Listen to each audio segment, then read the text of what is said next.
Welcome to Manny's TV Talk, where we will talk about all of our favorite reality TV shows and news surrounding them. Grab a snack, a drink, and get comfortable because this starts now. Every time I talk to her, I start feeling bad. Like, damn, Well, I didn't even think you I could, did you nothing. Can make more of an Sure, effort. you know I'm 52 years old. Right, y'all still have time. Right, but it's been a long time. We ain't done it by now. Hello, everybody, and welcome back. Today, we're going to be talking about the new episode of Married to Medicine. That's season 8, episode 8. So, after 2 weeks, we are still in Napa.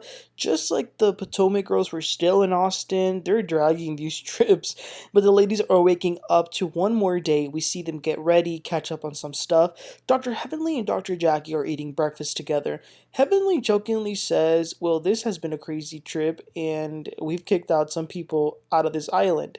Dr. Jackie says, some people have voted themselves out of the island. Damn, Dr. Jackie, don't play. They're very proud of Toya, and they're hopeful to see how the group moves on with Sweet Tea. Heavenly says that she will be leaving the trip a little early to go with her daughter because she's graduating high school. Dr. Heavenly, even though she wasn't thrilled to the idea that Alora was going to leave state for university, she's so excited that she's going to be going to the same college that she did, and she's very proud. Alora seems to have a really great head on her shoulders. Jackie actually called Alora to give her some advice, and I think that's very nice. I love that. The women meet up in Toya's room after they get ready, and they're going to meet there real quick before they go and do some activities. They finally turned on Dr. Alicia's mic. Sweet Tea tried to open up a champagne bottle so aggressively, and Simone made a little comment about her handling Greg's penis.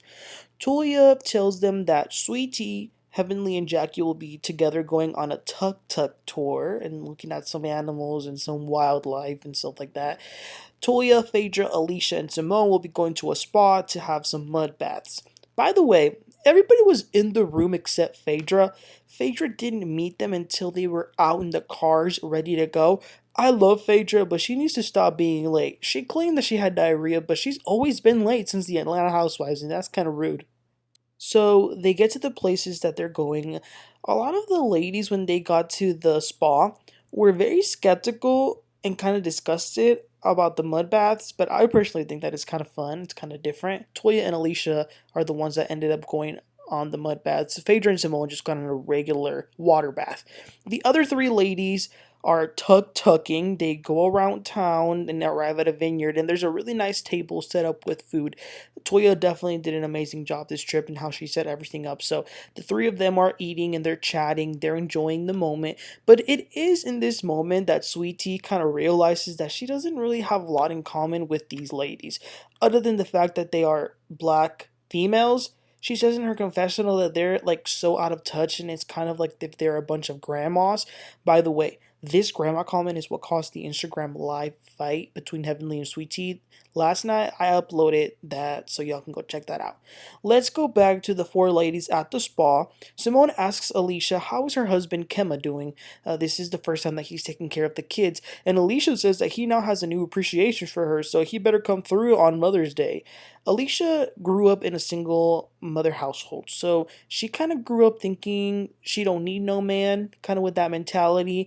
And with Kemma, he likes traditional gender roles and that whole aspect in a relationship.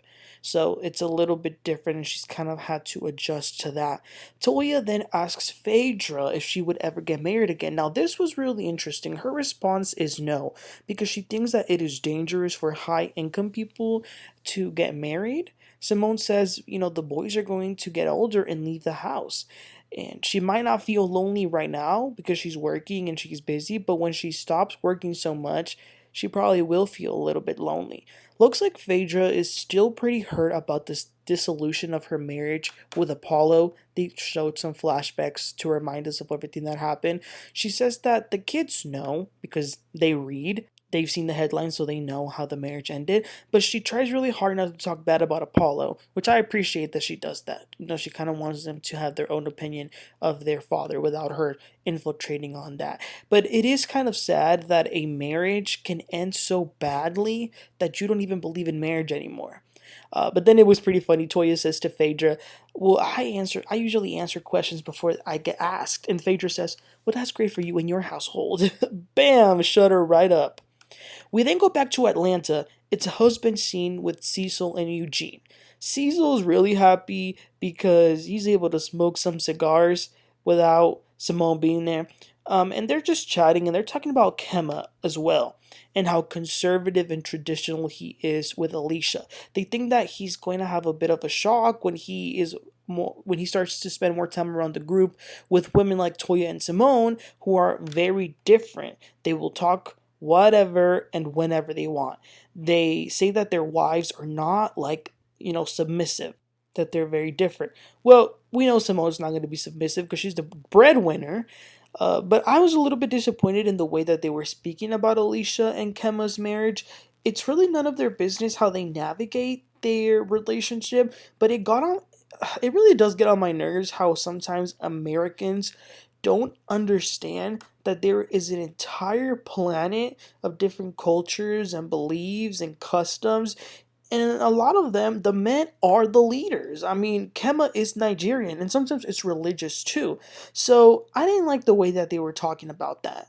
Then later that night, the women have dinner. They are dressed to the nines. They were supposed to dress up as their favorite wine that they had. Now, Phaedra went on a little bit of a different route, but they looked fabulous. Heavenly's not there because she had already left for the graduation. Jackie is still reeling about the great honor and privilege of speaking with the Vice President of the United States. They started to talk a little bit more about the subject that she's dealing with black women and the doctors. Sweet Tea says that, even just being around them has helped her be more conscious about her health and what she needs to do since she does want to have kids more than anything. Simone asks Jackie about surrogacy. And like, what is that looking like? How much is the weight and stuff like that? I didn't know, but Jackie says that there are some couples that request that a surrogate not have sexual intercourse while she's pregnant. And Toya says, absolutely, we don't want anyone nutting on our baby's head. I don't think that's how that works at all. They then go over their favorite parts of the trip and what that was. Then Jackie says, does everybody feel good about everything that happened? You know, talking about Quad, obviously, and Toya says that she has no regrets. She says that Quad should take this time to think and to take accountability, and Simone says that the writing was on the wall, and Jackie says that you can't take your friends for granted. You have to own up to your mistakes. So yeah, their foots are on Quad's neck. So that was that for the Napa trip. Pretty great trip. Everyone then heads back to Atlanta, so we see brief scenes of the ladies in their houses. Eugene starts to remove Toya's weave. I find that to be true love, to be honest. Like, I love that he's doing that. And as he's doing that, they're talking a little bit about the trip, and they're also talking about being able to get to a point where they're kind of on fire for each other as they once were. Just looking for ways to spice things up. I get that, because relationships take work. Even with love, you still need to work on it actively. So next up, I really like this scene. It's Heavenly and Laura. So Laura says that something has been heavy on her mind, especially with her leaving soon. She wants Heavenly to start talking with her sister more. We know Heavenly has talked about having issues with her sister, and her mom's last wish was for them to get along. Now, there is some deep-rooted issues that they can't seem to pinpoint, but Alora says that she should call her right now, and Heavenly does just that, but it went to voicemail. She did leave a message saying that they should connect.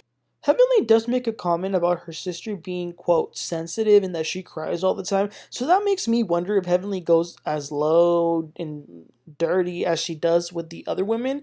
Does she do that with her sister? I was thinking that. But Laura is a great influence on her mom.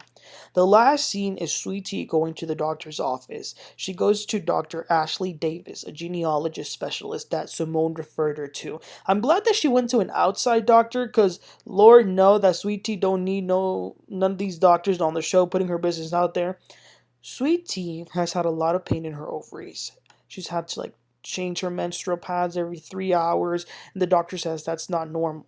And she's saying that she might have endometriosis and fibroids. So she explains what endometriosis is. It causes cysts on the ovaries, which Sweetie has, and they're pretty large, so she might need surgery.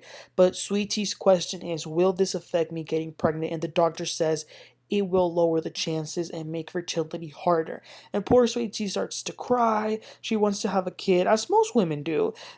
She says that she's been in the military. She's always been in charge of her own life, but nothing would give her full satisfaction as to bring a human into this world and teach them values and raise them and nurture them.